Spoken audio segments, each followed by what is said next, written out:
Hi, welcome back to Live and Breathe Horses at Centro Creste La Luz. Today we're going on with our series about ghosts, scary places and horse-eating objects. And Umo is getting much more calm about being in the place, that he's starting to be a bit more focused on wanting to chew on me and things. So I'm trying to be focused on what I'm saying in the camera and also keep him a bit under control. So today the point I want to make is about how the horse is coping and what else is going on for the horse. So when you think about it, you might have observed this, that horses, sometimes they can be much more spooky with one person than another, especially with the riding.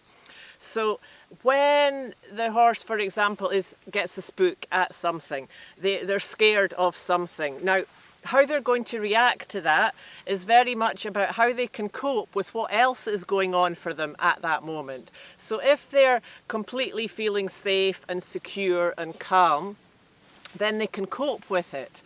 If they're in pain or worried or having something else going on, then Umo, he's absolutely got nothing else going on at the moment. Then it's going to be much more of a drama, and it's really interesting. You know, I've seen horses of mine, because of course I know them well, and in the past, you know, we maybe have many different riders, and you would see the same horse, you know, with one rider who was convinced, oh, they're going to spook or this or that, and the rider was very tense. So then when the horse did see something they're scared of, and they feel the rider's tension and mindset going completely into fear and escalating up into, oh my God, what's going to happen?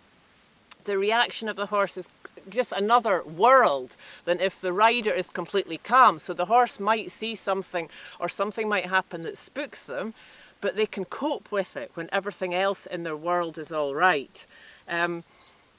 There's an interesting little story about this that I don't really fully understand, but maybe somebody has some insight about it. So I had a client here with her horse, and this horse was very spooked at a specific place in the pista, and she was trying, I was not teaching her, she was doing her own thing.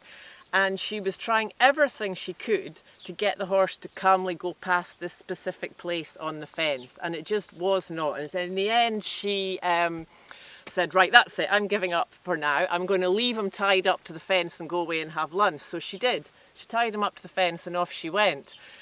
So she left and the horse just basically stood there and fell asleep. And I think about an hour and a half later, she came back. Now, the horse had not really moved because I was kind of keeping an eye, and as soon as she took him off the fence and went with him, he got back into fear again.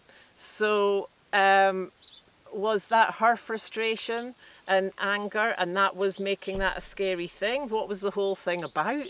It's so fascinating. So I think it's good to get, like I said in previous ones, to get very curious about it and what is going on. Maybe sometimes we can't figure out what's going on, you know.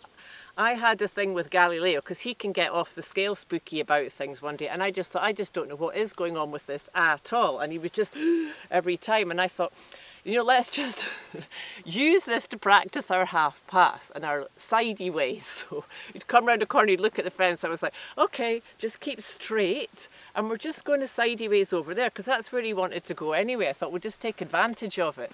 And the interesting thing there was taking the focus off that and concentrating on the sidey ways. Once I'd done that a few times, the next time I came round to that place, he was not really bothered about it anymore. So sometimes, as we said in part 2, it's about taking the focus away from the thing rather than focusing on it, and very much being curious and trying out all different things.